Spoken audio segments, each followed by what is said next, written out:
अस्सलामु अलैकुम वरहमतुल्लाहि वबरकातुहू। जैसा कि आप लोगों को पता था कि हमने एफओएन और एनाटॉमी का स्टार्ट ले लिया था। उनमें से हमने फर्स्ट चैप्टर को कंप्लीट कर लिया था। उसके बाद एनाटॉमी का सेकंड चैप्टर है होमोस्टेसिस एंड एडाप्टेशन। तो पहले हम इन दो वर्ड्स को क्लियर कर लेते हैं कि होमोस्टेसिस किसको कहते हैं और एडाप्टेशन किसको कहते हैं। होमोस्टेसिस का मतलब होता है कि अपनी इंटरनल इन्वायरमेंट को क्या करना, मेंटेन रखना। अपनी इंटरनल इन्वायरमेंट को मेंटेन रखने को हम क्या कहते हैं, होमोस्टेसिस कहते हैं। और एडाप्टेशन का मतलब ये है कि हम एक्सटर्नल इन्वायरमेंट से अपने आप को एडाप्ट कर लें, अपने आप में चेंज लेकर आए। तो ये दोनों वर्ड्स क्या है, होमोस्टेसिस एंड एडाप्टेशन है। उसके बाद हम अपने ऑब्जेक्टिव्स पर चले आ जाते हैं कि इस चैप्टर में हमें क्या क्या पता चलेगा। Define the term homeostasis. Homeostasis का टर्म हम डिफाइन करेंगे। उसकी जो फैक्टर्स हैं जो होमोस्टेसिस को इफेक्ट करते हैं उसको पढ़ेंगे। फीडबैक मैकेनिज्म को पढ़ेंगे, उसकी कंपोनेंट्स को पढ़ेंगे। फिर उसके बाद जो फीडबैक मैकेनिज्म का रूल है होमोस्टेसिस में उसको इंशाल्लाह से पढ़ेंगे। उसके बाद एग्जांपल के तौर से आप लोगों को समझाएंगे, या फिर उसके बाद हम स्टेजेस या टाइप्स ऑफ द होमोस्टेसिस पढ़ेंगे। और लास्ट में हम जो मॉडल्स है या चार्ट्स है जो एनाटॉमी एंड फिजियोलॉजी से रिलेटेड है इसी होमोस्टेसिस के बारे में, तो इंशाल्लाह हम उसको भी कवर करेंगे। तो स्टार्ट कर लेते हैं from the very first objectives. तो वो क्या था कि हमने क्या करना है, होमोस्टेसिस को डिफाइन करना है। तो डिफिनीशन कैसे बनेगा, the term homeostasis is derived from the two Greek words. Homo का मतलब क्या होता है, same, and stasis which mean standing. स्पेसिस सुने, होमोस्टेसिस क्या है, दो वर्ड्स का कॉम्बिनेशन है। होमो का मतलब होता है सेम और स्टेसिस का मतलब होता है स्टैंडिंग, मेंटेनेंस। उसके बाद in its simplest form it's mean staying the same.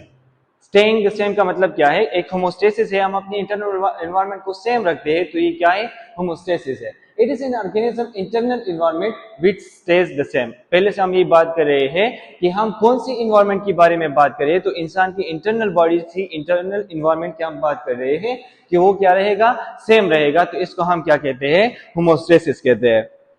उसके बाद the internal environment refers to the condition inside an organism. Internal environment क्या होता है, इंटरनल इन्वायरमेंट होता है वो कंडीशन जो एक ऑर्गेनिज्म की इनसाइड है।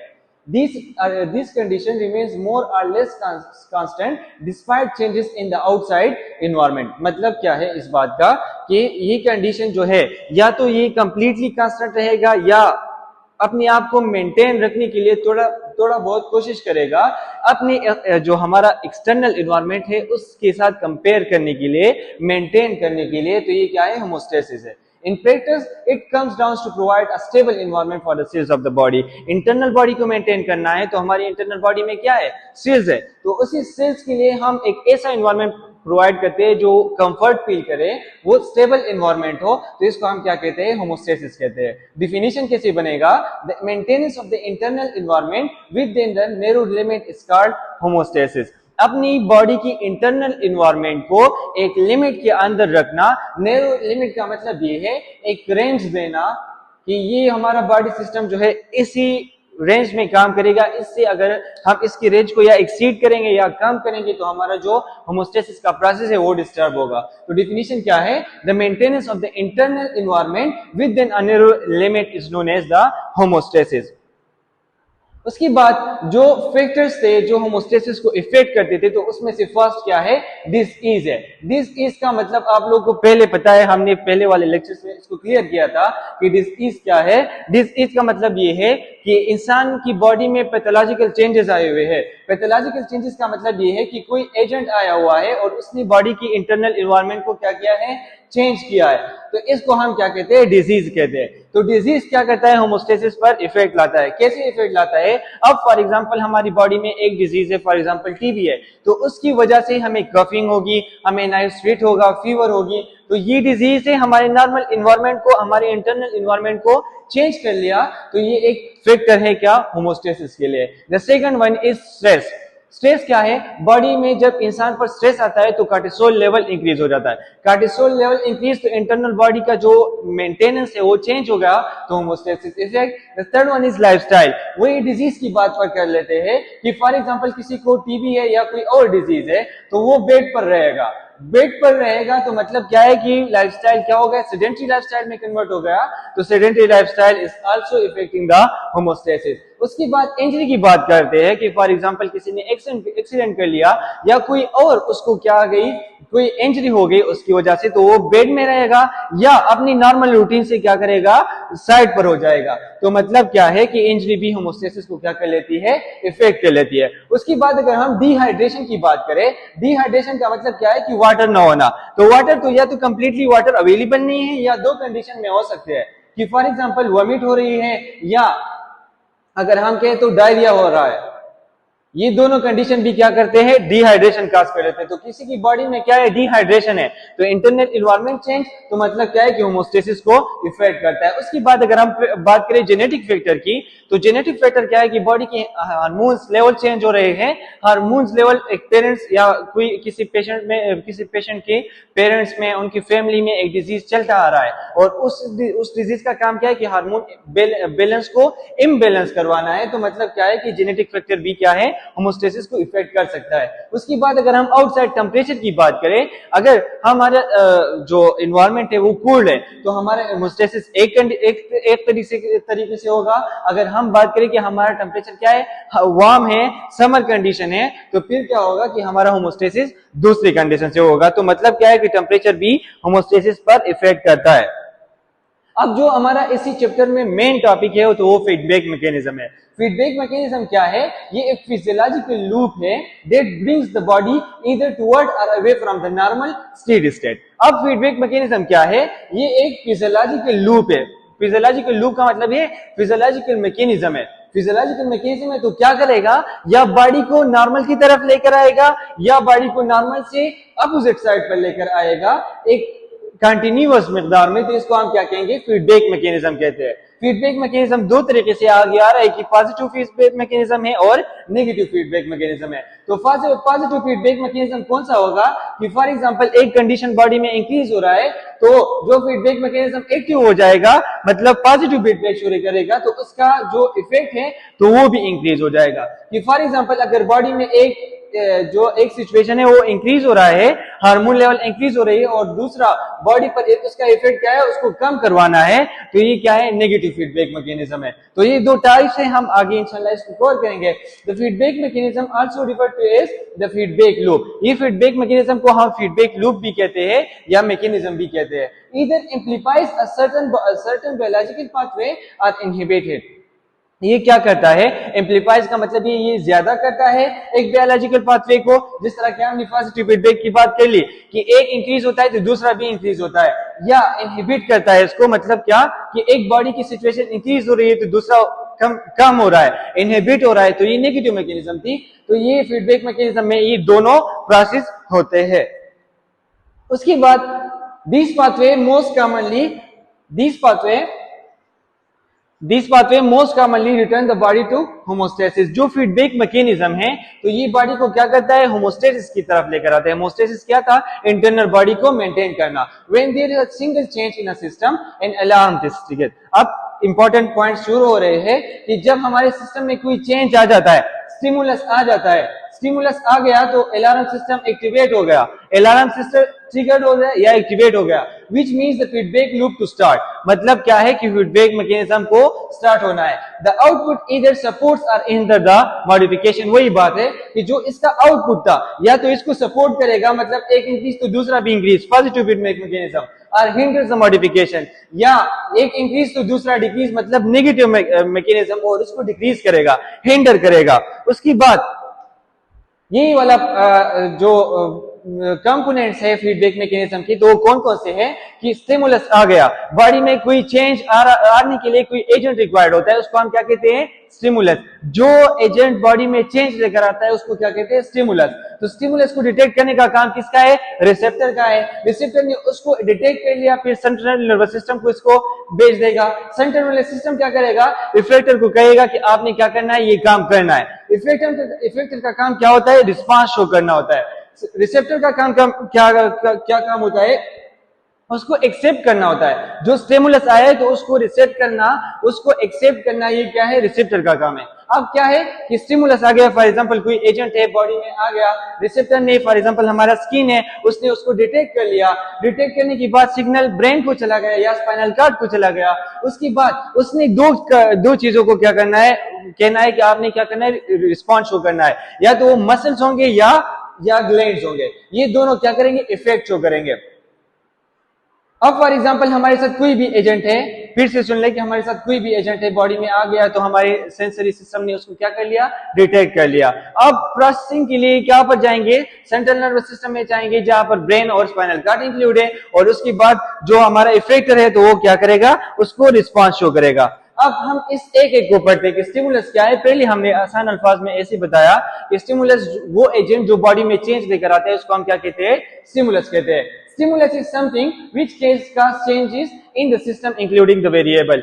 वो एजेंट, वो चीज जो हमारी बॉडी में चेंज लेकर आता है, एक सिस्टम में चेंज लेकर आता है, तो उसको हम क्या कहते हैं कि ये स्टिमुलस है। इंक्लूडिंग द वेरिएबल का मतलब ये है कि जो चीजें चेंज होती है तो ये भी एक टाइप ऑफ क्या स्टिमुलस है। Stimulus denote that the variable has deviated from the typical range, hence commencing the homeostasis process।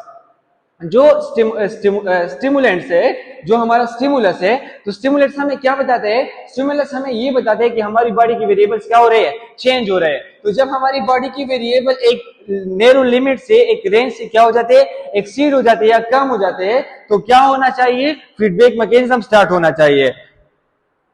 उसके बाद रिसेप्टर है, a structure that monitors the body internal function and condition. वो स्ट्रक्चर जो हमारी internal body को क्या करेगा, मेंटेन करेगा, उसकी बॉडी को क्या करे, हमारी इंटरनल बॉडी को रेगुलेट करेगा, तो ये क्या है, रिसेप्टर है। A structure that monitors the body internal function and condition.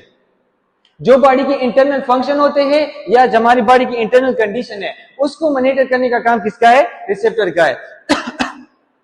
अब ये क्या करेंगे, detect changes in the body internal environment. अब हमने पहले वाले चार्ट में पढ़ा कि स्टिमुलस आ गया, रिसेप्टर ने उसको क्या कर लिया, डिटेक्ट कर लिया, तो detect changes the body internal environment and carry them to the control centre. उसके बाद इसका काम क्या है कि ये कंट्रोल सेंटर में इसको भेजेगा।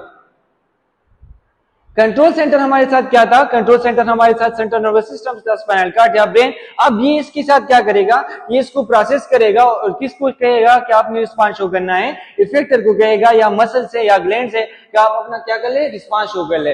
तो control centre, the centre that receives messages, वो सेंटर जो मैसेज को रिसीव कर लेता है फ्रॉम द रिसेप्टर, रिसेप्टर से रिसीव कर लिया about the changes in the body internal condition, की बॉडी में इंटरनल चेंजेस आ गए हैं, and release messages to effector. और मैसेज को क्या कहां पर भेज दिया, किसको कम्युनिकेट कर दिया, हमारा जो इफेक्टर है उसको कम्युनिकेट कर दिया कि आप क्या कर ले, कि फंक्शन कर ले टू करेक्ट द डिविएशन, की जो बॉडी में चेंज आ गई है तो उसके लिए आप क्या कर ले, रिस्पांस शो कर ले, फंक्शन कर ले कि हमारी बॉडी वापस मेंटेनेंस पर आ जाए। In most haemostatic condition the control centre is the brain. जैसा कि आप लोगों को पता है कि ज्यादातर हमारा जो मैकेनिज्म कंट्रोल करता है तो वो कौन है, ब्रेन है। उसके बाद जो हमारा इफेक्टर है, अ मसल और organ that receive messages from the control centre to change its function. वो मसल या ऑर्गन जो कंट्रोल सेंटर से क्या करेगा, उसको मैसेजेस को रिसीव करेगा कि आपने क्या करना है, रिस्पांस शो करना है in order to correct a deviation, किस लिए, ताकि वो फंक्शन ठीक हो जाए, जो बॉडी के इंटरनल एनवायरनमेंट में चेंजेस आ गए हैं वो ठीक हो जाए। फिर से यहाँ पर थोड़ा सा डायग्रामेटिकली कर लेते हैं कि स्टिमुलस आ गया, तो स्टिमुलस को किसने डिटेक्ट करना है, रिसेप्टर ने डिटेक्ट करना है। रिसेप्टर ने इसको डिटेक्ट कर लिया तो ये कहां पर इसको भेजेगा, सेंट्रल नर्वस सिस्टम में। सेंट्रल नर्वस सिस्टम इसको प्रोसेस करेगा और रिस्पांस के लिए किसको कहेगा, इफेक्टर को। इफेक्टर में हमारे साथ कौन कौन थे, मसल्स थे और ग्लैंड्स थे। उसके बाद अगर हम बात करें हार्मोन की, तो हार्मोन क्या है, एक केमिकल रेगुलेटर है। आप लोग को ये पता होना चाहिए कि हार्मोन क्या है, एक केमिकल रेगुलेटर है जो हमारी बॉडी को मेंटेन करता है। Chemical regulator of the physiology, body की फंक्शन के लिए रेगुलेटर कौन है, हार्मोन है। ग्रोथ के लिए या डेवलपमेंट के लिए, which is typically synthesised in one region of the body and active in the another. ज्यादातर ऐसे होता है कि हमारी जो हार्मोन्स होते हैं तो एक जगह पर क्या हो जाते हैं, प्रोड्यूस हो जाते हैं और उसका इफेक्ट कहीं दूसरी जगह पर होता है। तो हार्मोन क्या है, हमारे साथ एक केमिकल रेगुलेटर है जो बॉडी की फिजियोलॉजी को, ग्रोथ को, डेवलपमेंट को मेंटेन करता है। प्रोड्यूस एक जगह पर ज्यादातर होते हैं और इफेक्ट दूसरी जगह पर होता है। उसके बाद हम अपने टॉपिक्स पर आ जाते हैं जो फीडबैक मैकेनिज्म की टाइप्स थे। तो क्या क्या थे? नेगेटिव फीडबैक मैकेनिज्म था और पॉजिटिव फीडबैक मैकेनिज्म था। तो नेगेटिव फीडबैक मैकेनिज्म में कौन कौन से थे? होमोस्टैटिक मैकेनिज्म दैट अपोजेस और resist a change in a bodies internal condition. अब नेगेटिव मैकेनिज्म का काम क्या है कि चेंज को रेजिस्ट करना है। क्या करना था? चेंज हो रहा है, बॉडी की एक मैकेनिज्म इंक्रीज हो रहा है, तो ये क्या करेगा? इसको रेजिस्ट करेगा, अपोज करेगा। जैसा कि हमने कहा एक ज्यादा तो दूसरा कम, तो नेगेटिव मैकेनिज्म था। वही बात यहाँ पर रिपीटेड है क्या? Homeostatic mechanism that opposes or resists a change in the body internal environment, कि बॉडी की इंटरनल एनवायरनमेंट में जो चेंजेस आ रहे हैं तो वो इसको क्या करेगा? अपोज करेगा, रेजिस्ट करेगा, मना करेगा कि वो चेंजेस ना हो। A mechanism, the positive feedback loop increases or enlarge a change in the body internal environment. अब internal environment में क्या हो रहा है? चेंज हो रहा है और हमारी बॉडी या फीडबैक मैकेनिज्म उसको इंक्रीज कर रहा है। तो कौन सा फीडबैक मैकेनिज्म है? पॉजिटिव फीडबैक मैकेनिज्म है। उसके बाद it employs it negative feedback mechanism को अब हम थोड़ा सा डिटेल ले लेते हैं कि it applies to many system in the body. Temperature regulation is the one example. ये बॉडी की ज्यादातर सिस्टम में इन्वॉल्व होता है जो नेगेटिव फीडबैक मैकेनिज्म है, और एग्जांपल इसका क्या है?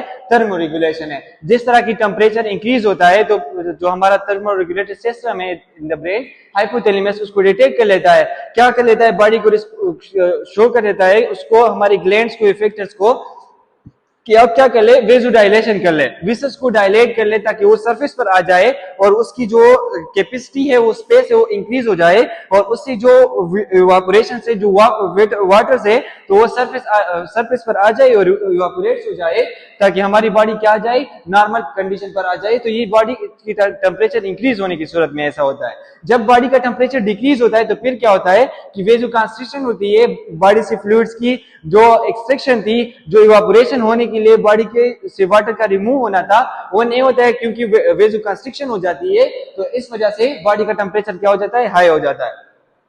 तो जो टेम्परेचर रेगुलेशन का एक एग्जांपल है तो वो किसका है? नेगेटिव फीडबैक मैकेनिज्म का है। तो अब आपने देख लिया कि टेम्परेचर इंक्रीज हो रहा था तो बॉडी ने क्या करना था? उसको कम करने के लिए वेजो डायलेशन कर ली थी, और उसके बाद जो ग्लैंड्स थे उसने स्वीट प्रोडक्शन कर ली थी। तो क्या कर लिया? टेम्परेचर इंक्रीज हो गया तो बॉडी ने उसको कम करना था। तो कौन सा मैकेनिज्म है? नेगेटिव फीडबैक मैकेनिज्म है। If the blood temperature rises, हमारी बॉडी का टेम्परेचर राइजेस हो गया, हमारी ब्लड का टेम्परेचर राइजेस हो गया, मतलब क्या है? A heat gain centre in the brain send nerve impulses to the skin which causes vasodilation sweating which cools the blood. अब हमने पहले से पढ़ा कि स्टिमुलस आएगा। स्टिमुलस क्या है? कि ब्लड टेम्परेचर इंक्रीज हो गया। अब हमारे रिसेप्टर कौन है? हाइपोथैलेमस है, उसने डिटेक्ट कर लिया। हाइपोथैलेमस है या हमारा सेंसरी सिस्टम जो है उसने उसको डिटेक्ट कर लिया। डिटेक्ट करने की बाद जो सिग्नल है वो कहाँ चला गया? ब्रेन को चला गया। ब्रेन ने उसको, जो हमारी ग्लैंड्स होते हैं, जो हमारी मसल्स है, उसको कहा कि आपने क्या करना है? जो स्वेटिंग है उसको स्टार्ट कर लिया, वेसोडाइलेशन कर ली। तो जो बॉडी का टेम्परेचर इंक्रीज हो गया था तो वो वापसली ड्रॉप हो गया। If the blood temperature rises, for example अगर ब्लड का टेम्परेचर राइज हो गया तो मतलब क्या है कि heat gain centre in the brain, मतलब थर्मो रेगुलेटरी सिस्टम या हाइपोथैलेमस जो ब्रेन में प्रेजेंट है, तो नर्व इंपल्सेस को क्या करेगा? सिग्नल सेंड कर लेगा जो स्किन में प्रेजेंट है, विच काजेस वेसोडाइलेशन। उसकी वजह से उसको क्या हो जाएगा? वेसोडाइलेशन। वेसोडाइलेशन का मतलब ये पहले वेसल इतना था अब इतना हो गया है, तो इसकी वजह से जो पोर्स है तो वो एक्सपोज हो गए। पोर्स की वजह से वाटर या फ्लूइड्स बाहर आ गए, और यहाँ पर जो वाटर आ गए थे तो उसकी क्या हो जाएगी? इवापोरेशन हो जाएगी। या उस पर कूल एयर लगता है तो क्या हो जाते हैं? इवापोरेट हो जाते हैं। तो बॉडी क्या कर लेती है? कूल फील कर लेती है, हमारी ब्लड कूल हो जाती है। उसके बाद थोड़ा सा डायग्रामेटिकली है, स्टिमुलस है, तो स्टिमुलस ने हमारा ब्लड का टेम्परेचर था, उसके बाद सेंसर ने उसको क्या कर लिया? डिटेक्ट कर लिया, कंट्रोल सेंटर को उसके सिग्नल भेज दिया, और इफेक्टर ने उसको क्या कर लिया? स्वीट गेन ने उसको रिस्पांस दे दिया। अब यहाँ पर स्टिमुलस क्या है? बॉडी टेम्परेचर एक्सीड 37 सेंटीग्रेड, आपको मैंने पहले से बता दिया। सेंसर ने nerve cells in the skin and brain, उसने इसको डिटेक्ट कर लिया। फिर thermoregulatory centre in the brain, उसने उसको क्या करना है? प्रोसेस करना है। कहाँ पर? हमारे इफेक्टर्स को, कि आपने क्या करना है? स्वीट ग्लैंड्स को, कि आपने स्वीटिंग स्टार्ट कर ली है, और वेसोडाइलेशन को वेसोडाइलेशन कर ले ताकि हमारी बॉडी क्या आ जाए? नॉर्मल पर आ जाए।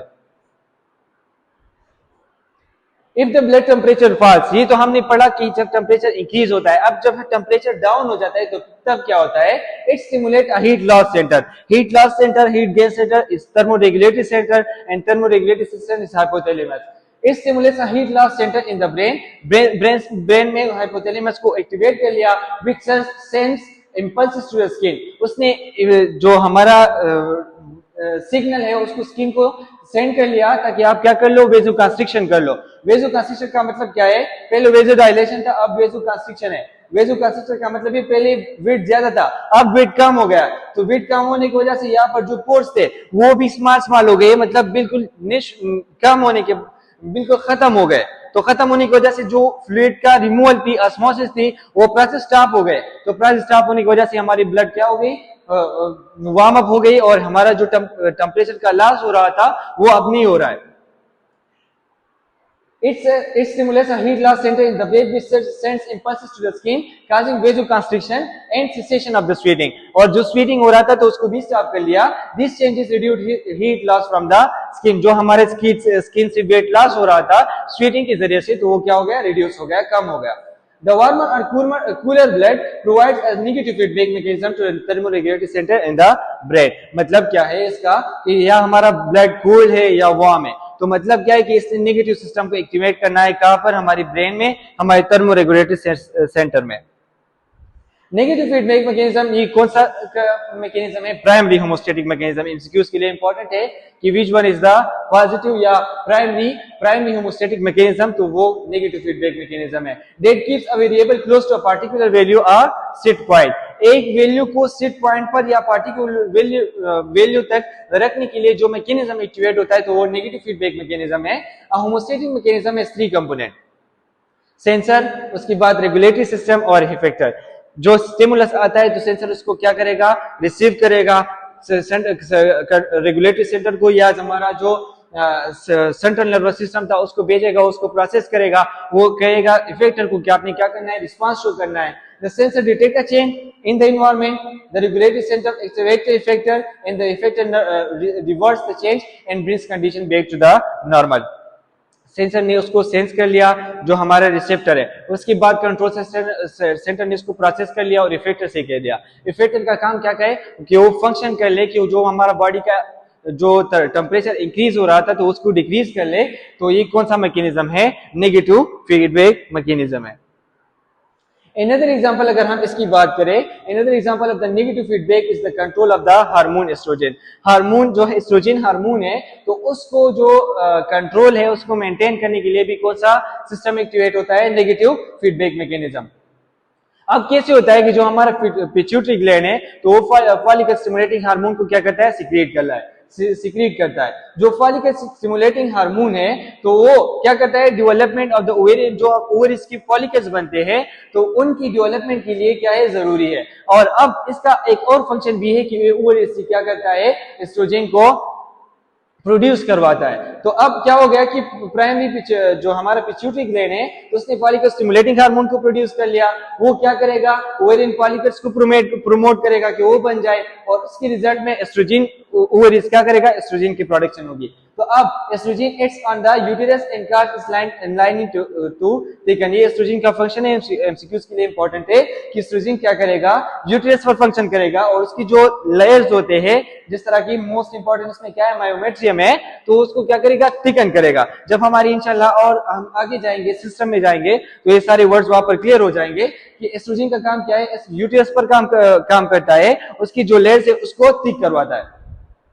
उसके बाद when the estrogen reaches a certain level, जब एस्ट्रोजन एक लेवल में सर्टेन लेवल पर पहुंच जाते हैं in the blood, it's acts on the pituitary gland and stop the production of the more FSH. अब क्या था कि पिट्यूटरी ग्लैंड ने फॉलिकल स्टिमुलेटिंग हार्मोन को प्रोड्यूस कर लिया, फॉलिकल स्टिमुलेटिंग हार्मोन ने ओवेरियन फॉलिकल्स को क्या कर लिया, उसको प्रमोट कर लिया, ओवरीज ने एस्ट्रोजन को प्रोड्यूस कर लिया। एस्ट्रोजन बढ़ गया तो उसने पिट्यूटरी ग्लैंड को कहा कि आप फॉलिकल स्टिमुलेटिंग हार्मोन की क्या कर ले, कम कर ले। तो एक इंक्रीज होता है तो दूसरा डिक्रीज होता है, तो मतलब क्या है कि कौन सा मैकेनिज्म है, नेगेटिव फीडबैक मैकेनिज्म है। And this case estrogen is exerting a negative feedback on the pituitary. If the estrogen level in the blood falls, अगर हमारी बॉडी में एस्ट्रोजन लेवल वापस से फॉल्स हो जाता है, कम हो जाता है, the pituitary begins to secrete the FSH again. तो हमारी बॉडी क्या कर लेती है, FSH को वापसली, जो पिट्यूटरी ग्लैंड है तो वो FSH को वापसली क्या कर लेता है, सीक्रेट कर लेता है.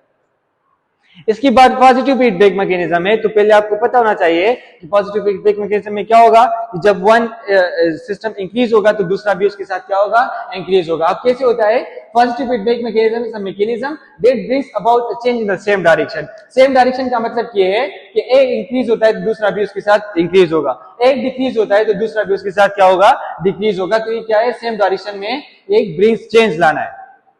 इसका एग्जांपल क्या है, ब्लड क्लॉटिंग है या release of the oxytocin during the delivery. इससे एक एग्जांपल हम ले लेते हैं, जो ऑक्सीटोसिन की जो सिक्रीशन है उसका एग्जांपल ले लेते हैं. पहले ऐसे सीख ले कि ऑक्सीटोसिन कैसे रिलीज होता है. जब बेबी का जो हेड है तो वो सर्विस को क्या कर लेता है, टच कर लेता है. तो ये क्या बन गया, स्टिमुलस बन गया. अब इसको सेंसरी जो रिसेप्टर वहां पर प्रेजेंट होते हैं उसने उसको क्या कर लिया, डिटेक्ट कर लिया. ब्रेन को सिग्नल चला गया, पिट्यूटरी ग्लैंड ने क्या कर लिया, ऑक्सीटोसिन को रिलीज कर लिया. अब ऑक्सीटोसिन क्या करेगा, उस पर आएगा कि वो क्या कर ले, जो सर्विस की कॉन्ट्रैक्टिलिटी है, यूट्रस की कॉन्ट्रैक्टिलिटी है, वो इसको इंक्रीज कर ले. और जो बेबी है बॉडी की फीमेल की यूटेरस में, तो वो क्या हो जाए, एक्सपेल आउट हो जाए. तो अब यहाँ पर हमारे साथ क्या है, head of the baby pushes against the service.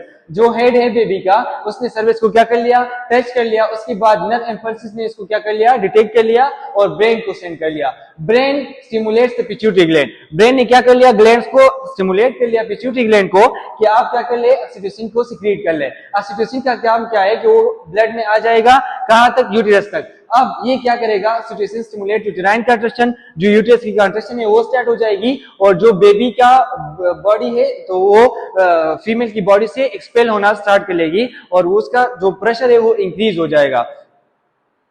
Positive feedback mechanism में एग्जांपल क्या है, बेबी का और ऑक्सीटोसिन का. अब क्या है, ऑक्सीटोसिन कैसे रिलीज होता है कि जब बेबी का जो हेड है तो वो सर्विस को क्या कर लेता है, टच कर लेता है. तो उसने क्या कर लिया, यहाँ पर सेंसरी रिसेप्टर प्रेजेंट होते हैं, तो वो रिस्पांस जो स्टिमुलस आ गया तो उसको डिटेक्ट कर लिया, ब्रेन को सेंड कर लिया. ब्रेन ने पिट्यूटरी ग्लैंड को कहा कि आप क्या कर लो, हार्मोन को रिलीज कर लो, ऑक्सीटोसिन को रिलीज कर लो. तो ऑक्सीटोसिन का काम फिर क्या है, यूटेरस पर है कि वो इसके एक्सपेजल को या इसकी कंट्रैक्शन को इंक्रीज कर लेती है कि जो बॉडी के, जो बेबी की बॉडी है तो वो बॉडी से, फीमेल की बॉडी से एक्सटेट हो जाए, एक्सपेल हो जाए.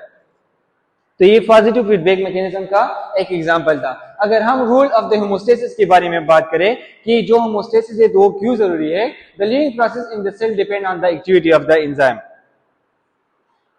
अब आपको एंजाइम के बारे में पता होना चाहिए कि एंजाइम क्या है. एंजाइम क्या है, प्रोटीन है जो हमारे जितने भी केमिकल रिएक्शंस होते हैं बॉडी में तो उसको क्या करता है, स्पीड अप करवाता है. तो ये एंजाइम है. तो enzyme the living process in the cell, जितने भी लिविंग प्रोसेस होते हैं सेल्स में, तो उसके लिए कौन सी वो उसकी एक्टिविटी किस पर डिपेंड करती है, एंजाइम पर. क्योंकि एंजाइम की उसकी रिएक्शन को क्या करता है, फास्ट अप करवाता है. और एंजाइम है क्या, प्रोटीन है.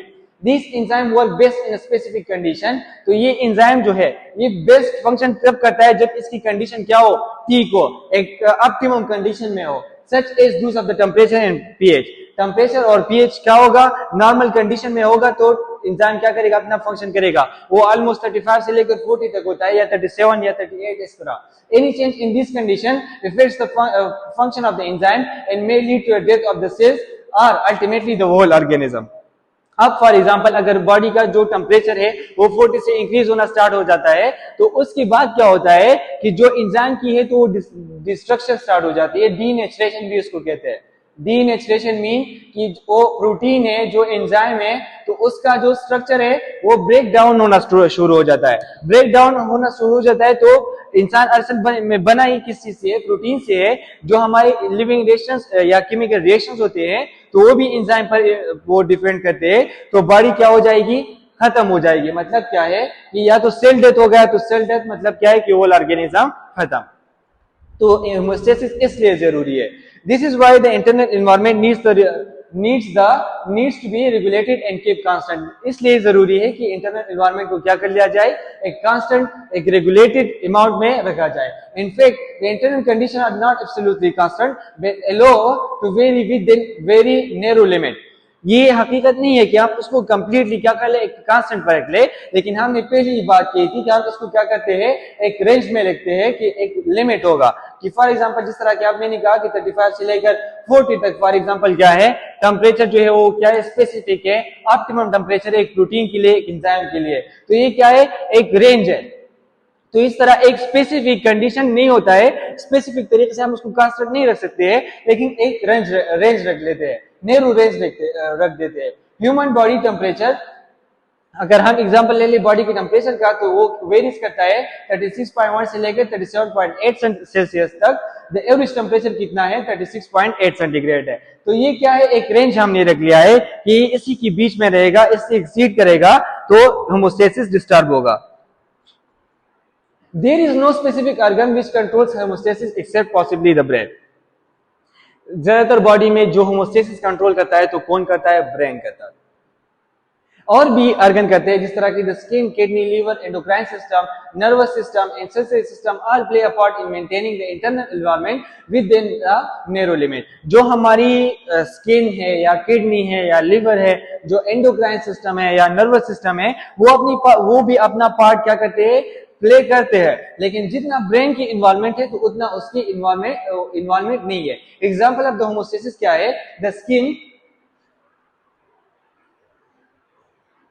the skin is a homeostatic organ which helps maintain the body temperature within the limits given in the previous slide। जो हमारा स्किन है तो ये क्या है, होमोस्टेटिक ऑर्गन है जो मेंटेन करता है बॉडी की टेम्परेचर को with in the limit given in the previous slide. जिस तरह के पहले हमने एग्जांपल दिया कि 36.1 से लेकर 37 पॉइंट समथिंग तक ये क्या है, एक लिमिट है। तो अब ये मेंटेन कौन करता है, स्किन करता है। स्किन पर सेंसरी जो रिसेप्टर है वो प्रेजेंट होते हैं, अगर टेम्परेचर इंक्रीज होता है या कम होता है उसको डिटेक्ट कर लेती है, ब्रेन को सिग्नल देगा, ब्रेन इफेक्टर को कहेगा कि अपनी स्वीट प्रोडक्शन के लिए वेजोडाइलेशन करना है या वेजो कंस्ट्रिक्शन करना है। तो काम किसका है, स्किन का है। The external temperatures varies during the day and from season to season, sometimes by as much 40 degrees Celsius, but the human body temperature stays at about 37 degrees centigrade। अगर हम अपनी एक्सटर्नल इन्वायरमेंट की बात करें तो ये डिपेंड करता है कि बाहर कोल्ड है, वार्म है, मतलब क्या है कि हम कौन सी एरिया पर प्रेजेंट है। ये सीजन टू सीजन क्या होता है, चेंज होता है, लेकिन जो हमारा इंटरनल इन्वायरमेंट होता है तो वो कितना सेंटीग्रेड पर रहता है, मोस्टली 37 सेंटीग्रेड पर रहता है। तो ये क्या है, होमोस्टेसिस है। This is achieved by sweating. अब ये कैसे अचीव्ड होता है, या तो स्वेटिंग होगा या वेजोडाइलेशन होगा। ये दोनों काम कब होते हैं, जब हमारी बॉडी क्या होती है, टेम्परेचर राइज होता है। वेजो कंस्ट्रिक्शन होगी या शिवरिंग होगी जब हमारी बॉडी की टेम्परेचर फॉल्स होती है। तो इस तरीके से होमोस्टेसिस मेंटेन होता है। अब स्वीट की जो प्रोडक्शन है वो कैसे होती है, एक चार्ट दिया हुआ है, section through skin. The sweet gland extracts sweet from the blood and passes it up the duct to the skin surface where it evaporates। अब क्या होता है यहाँ पर देख ले, यहाँ पर डीप क्या होते हैं, कैपिलरीज प्रेजेंट होते हैं। कैपिलरीज में पहले से हमने बता दिया कि उसमें क्या होते हैं, पोर्स होते हैं, स्मॉल पोर्स की वजह से यहाँ पर इसकी जो स्वीट ग्लैंड है, तो स्वीट ग्लैंड की एक रग या हम विसल भी कह सकते हैं या डग भी कह सकते हैं, उसके साथ क्या होता है, अटैच हो जाता है। अटैच होने के बाद यहाँ पर ऑस्मोसिस का प्रोसेस हो गया, तो ऑस्मोसिस के जरिए से यहाँ पर जो फ्लूइड्स थे तो वो कहाँ पर आ जाते हैं, स्वीट ग्लैंड उसको एक्सट्रैक्ट कर लेता है। स्वीट ग्लैंड फिर उसको स्वीट डक्ट में वो भेज देता है। स्वीट डक्ट से फिर वो थ्रू एपिडर्मिस, जो हमारा एपिडर्मिस है, तो थ्रू वो जो बॉडी का स्किन है वो उससे रिलीज हो जाता है और उसके बाद उसकी क्या हो जाती है, इवापोरेशन हो जाती है, मतलब कि जो फ्लूइड आ जाते हैं तो वो एयर में कन्वर्ट हो जाते हैं। तो क्या कहते हैं कि the sweet gland extract sweet from the blood, कि जो हमारा स्वीट ग्लैंड है तो वो स्वीट को कहां से लेता है, ब्लड से लेता है, and passes it up to, और फिर उसको यहाँ से ब्लड से ले लिया, फिर उसको डक्ट को पास कर लिया और उसके बाद एपिडर्मिस के जरिए उसकी क्या हो जाती है, इवापोरेशन हो जाती है, तो बॉडी क्या हो जाती है, कूल हो जाती है। अगर हम वेजोडाइलेशन की बात करें तो पहले हमने कहा कि हमारे साथ एक विसल है, नॉर्मल कंडीशन में ऐसा है, जब बॉडी का टेम्परेचर इंक्रीज हो गया तो इसका थिकनेस, इसके वेट जो है वो ज्यादा हो जाती है। अब जब वेट ज्यादा हो गई तो क्या होगा, जो फ्लूइड्स की रिमूवल है तो वो इंक्रीज हो जाएगी, फ्लूइड सरफेस पर आ जाएंगे, फ्लूइड सरफेस पर आ गए तो वो क्या होंगे, इवापोरेट होंगे। If the body temperature rises, अगर बॉडी की टेम्परेचर राइज हो गए, the blood vessels in the skin, जो हमारी ब्लड की वेसल्स है स्किन में, वो डायलेट हो जाते हैं, वाइडर हो जाते हैं, एंड अलो मोर ब्लड, और उसकी वजह से ब्लड क्या हो जाता है, ज्यादा फ्लो होता है नियर द सरफेस। जो ब्लड है तो वो सरफेस के पास आ जाता है और ज्यादा आता है, क्योंकि उसकी वेट ज्यादा हो गई तो ज्यादा ब्लड आता है। The heat loss from the blood, जो हमारा हीट है तो वो ब्लड के जो ब्लड से वो क्या हो जाएगा, थ्रू एसी सरफेस क्या हो जाएगा, लॉस हो जाएगा, और स्वीटिंग के जरिए से जो हमारा टेम्परेचर इंक्रीज हो गया था बॉडी का, तो वो थ्रू वेजोडाइलेशन या स्वीटिंग के जरिए से उसको क्या हो जाएगा, वो फॉल हो जाएगा, कम हो जाएगा। अगर हम वेजो कंस्ट्रिक्शन की बात करें तो वेजो कंस्ट्रिक्शन का वर्ड हम यूज करते हैं डायलेशन या विथ को, मतलब कम होने को हम क्या कहते हैं, वेजो कंस्ट्रिक्शन कहते हैं। कैसे है कि फॉर एग्जांपल हमारे साथ क्या है, ये एक विसल है, टेम्परेचर डिक्रीज हो गया है तो हमारी विसल्स क्या हो जाते हैं, कंस्ट्रिक्ट हो जाती है, उसका जो वेट है तो वो कम हो जाता है। वेट कम हो गया तो मतलब क्या है कि ब्लड उससे कम जाएगा, ब्लड उससे कम पास होगा, और ये थ्रू सरफेस होता है तो ब्लड सरफेस से कम मतलब अटैचमेंट आता है, अटैचमेंट में होता है तो उसकी जो इवापोरेशन है वो भी कम होगी, उसकी सरफेस के साथ कांटेक्ट भी कम होगी, तो जो हीट लॉस हो रहा था तो वो हीट लॉस नहीं होगा। वेजोडाइलेशन में कैसा था कि स्मॉल जो वेजो कंस्ट्रिक्शन थी वो वेजोडाइलेशन में कन्वर्ट हो गई थी, और वेजोडाइलेशन की वजह से यहाँ से ब्लड ज्यादा पास होता था, सरफेस के साथ अटैच था तो इवापोरेशन ज्यादा थी, तो उसकी वजह से फॉल्स होता था टेम्परेचर, और वेजो कंस्ट्रिक्शन की वजह से जो हमारा ब्लड का टेम्परेचर है तो वो लॉस नहीं होता है, तो टेम्परेचर इंक्रीज हो जाता है। इसके बाद अगर हम और एग्जांपल्स की बात करें, in the cells the chemical breakdown of the protein produce the nitrogenous compound urea. अगर हम बात करें जो सेल्स है तो उसमें केमिकल रिएक्शंस होते हैं, तो उसके रिजल्ट में क्या जो हमारा हमने नाइट्रोजस कंपाउंड जो है काए हुए होते हैं जिसमें नाइट्रोजन प्रेजेंट होता है, तो उसके रिजल्ट में क्या बनता है, यूरिया बनता है। और ये यूरिया जो होता है ये हमारी बॉडी के लिए क्या है, नुकसानदेह है, हमारी सेल्स को डैमेज करती है, तो हमारी बॉडी इसको क्या करेगी, एक्सक्रीट करेगी। अब क्या है कि the chemical breakdown of the protein produce the nitrogenous compound, जो हमारी प्रोटीन्स की ब्रेकडाउन हो जाती है तो उसके रिजल्ट में क्या बनेगा, यूरिया बनेगा। if these were allowed to accumulate in the cells, it would damage or kill them। अगर ये बॉडी में सेल्स में क्या हो जाते हैं, accumulate हो जाते हैं, रह जाते हैं, तो हमारी बॉडी को क्या कर सकती है, किल कर सकती है, हमारे सेल्स को डैमेज कर सकती है। This homeostatic function are carried out by the kidney through which urea are excreted from the body। ये होमोस्टेटिक फंक्शन क्या कौन करता है, किडनी करता है। ये थ्रू यूरिन हमारी बॉडी से नाइट्रोजनस कंपाउंड मतलब यूरिया को क्या कर लेती है, एक्सक्रीट कर लेती है, और बॉडी में इसकी एक्युमुलेशन कम कर लेती है, तो जो टॉक्सिसिटी है तो वो कम हो गई, तो होमोस्टेटिक जो फंक्शन है तो वो हो गया। There are 3 stages of the homeostasis। पहले भी हमने पढ़ा कि इसकी 3 स्टेजेस है, एक सेंसरी सिस्टम है, उसके बाद प्रोसेसिंग है, और उसके बाद क्या है, रिस्पॉन्डिंग है। तो आपको पता है स्टिमुलस आ गया तो सेंसरी सिस्टम उसको क्या करेगा, मतलब रिसेप्टर उसको रिसीव करेगा, प्रोसेसिंग के लिए सेंट्रल नर्वस सिस्टम में भेजेगा, और रिस्पॉन्डिंग के लिए रिफ्लेक्टर मतलब मसल या ग्लैंड होंगे। These stages are managed by the receptor। ये स्टेजेस कौन मैनेज करेगा, receptor, control center and the effector। These stages work in the continuous manner for the maintenance of the homeostasis। अब ये जो तीनों है मतलब क्या है, सेंसरी सिस्टम है, कंट्रोल सिस्टम है या इफेक्टर है, ये एक दूसरे के साथ क्या करेंगे, कंटिन्यूअस एक दूसरे के साथ मिलकर काम करेंगे। ऐसे नहीं होता है ये जो स्टिमुलस आ गया डायरेक्ट क्या होता है, इफेक्टर उसको रिस्पांस शो कर देता है। ऐसे नहीं होता है, पहले स्टिमुलस आता है, रिसेप्टर उसको रिसीव करेगा, फिर उसके बाद क्या होगी, कोऑर्डिनेशन होगी, मतलब इंटीग्रेशन होगी, जो कंट्रोल सेंटर है वो इफेक्टर को कहेगा आप काम कर लो, इफेक्टर उसको रिस्पांस शो करेगा, और ये सारा प्रोसेस क्या होगा, कंटिन्यूअस मैनर में होगा, अल्टरनेटिवली नहीं होगा। अगर हम सेंसिंग की बात करें तो रिसेप्टर इसके लिए रिस्पॉन्सिबल है। Receptor is where sensing is perform. Receptor कौन से एरिया है जहां पर क्या होते हैं, सेंसिंग होती है, फील होता है। It is the sensing element. Sensing element है, सेंसरी सिस्टम इन्वॉल्व है, which is responsible for monitoring and responding. किसके लिए रिस्पॉन्सिबल है, मॉनिटरिंग के लिए या रिस्पॉन्स के लिए, कि वो चेंज लाए हमारे इंटरनल इन्वायरमेंट में या एक्सटर्नल इन्वायरमेंट में, तो ये सेंसिंग है। उसके बाद प्रोसेसिंग क्या है, प्रोसेसिंग के लिए द कंट्रोल सेंटर रिस्पॉन्सिबल होगा। The control centre is where processing happen. Control centre कौन सा सेंटर है जहां पर प्रोसेस अकर होता है। It is also known as the integration centre. इसको इंटीग्रेशन सेंटर भी कहते हैं। इंटीग्रेशन सेंटर इसको इसलिए कहते हैं क्योंकि ये क्या करता है, हमारा जो सेंसरी सिस्टम है और जो इफेक्टर है उसको क्या करता है, कम्युनिकेट करता है। सेंसरी से रिसीव कर लेता है और इफेक्टर को क्या कर देता है, रिस्पांस देने के लिए कहता है। तो दोनों को एक कनेक्शन में रखता है, तो इसलिए इसको क्या कहते हैं, इंटीग्रेशन सेंटर भी कहते हैं। It is responsible for receiving end processing information from the receptor. ये रिसीविंग के लिए भी और प्रोसेसिंग के लिए भी और फंक्शन के लिए जो इफेक्टर को रिस्पांस कहेगा कि ऑर्डर देगा कि आप ये काम कर लो, तो इन कामों के लिए कौन रिस्पॉन्सिबल है, कंट्रोल सेंटर या प्रोसेसिंग रिस्पॉन्सिबल है। अगर हम रिस्पॉन्डिंग की बात करें तो पहले आप लोगों को पता है कि इफेक्टर रिस्पॉन्सिबल है। इफेक्टर में कौन कौन से, मसल्स या ग्लैंड। अब effector is a part which is involve in responding to the command from the control centre. Control centre क्या करेगा, इफेक्टर को कहेगा आप ये काम कर लो।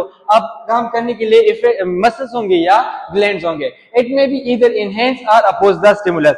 अब ये क्या करेंगे, हमारा जो सिस्टम है उसको या तो इनहेंस करेंगे। इनहेंस का मतलब क्या है कि पॉजिटिव मैकेनिज्म पर करेंगे, या उसको क्या करेंगे, अपोज करेंगे। मतलब क्या कि उसको अपोजिट करेंगे, नेगेटिव फीडबैक पर काम होगा। एक इंक्रीज तो दूसरा डिक्रीज, तो मतलब क्या है, नेगेटिव फीडबैक मैकेनिज्म है। सेंसरी, उसके बाद प्रोसेसिंग, और लास्ट में क्या है, जो हमारा इफेक्टर है, जो हमारा रिस्पॉन्डिंग सिस्टम है। तो सेंसरी के लिए कौन सा रिस्पॉन्सिबल है, रिसेप्टर रिस्पॉन्सिबल है। प्रोसेसिंग के लिए सेंटर कंट्रोल सेंटर रिस्पॉन्सिबल है, और उसके बाद रिस्पॉन्डिंग के लिए हमारा इफेक्टर रिस्पॉन्सिबल है, जिसमें मसल्स या ग्लैंड्स आते हैं। तो ये था हमारा सेकंड चैप्टर जो एनाटॉमी एंड फिजियोलॉजी का था, होमोस्टेसिस एंड एडाप्टेशन का। उम्मीद करता हूँ कि आप लोगों को समझ आया होगा। अगर फिर भी आप लोगों को कोई भी मुश्किल क्वेश्चन लगता है या ऐसी कोई बात हो जो यहाँ पर हमने डिस्कस न की हो, तो हम हमसे पूछ सकते हैं। अभी तक देखने के लिए आप लोगों का बहुत बहुत शुक्रिया, और हमें सपोर्ट करें। इंशाल्लाह हम कोशिश करेंगे कि जो जितने भी मुश्किल सब्जेक्ट्स हैं तो वो आपके लिए आसान करके आपको प्रेजेंट कर ले। Thank you so much.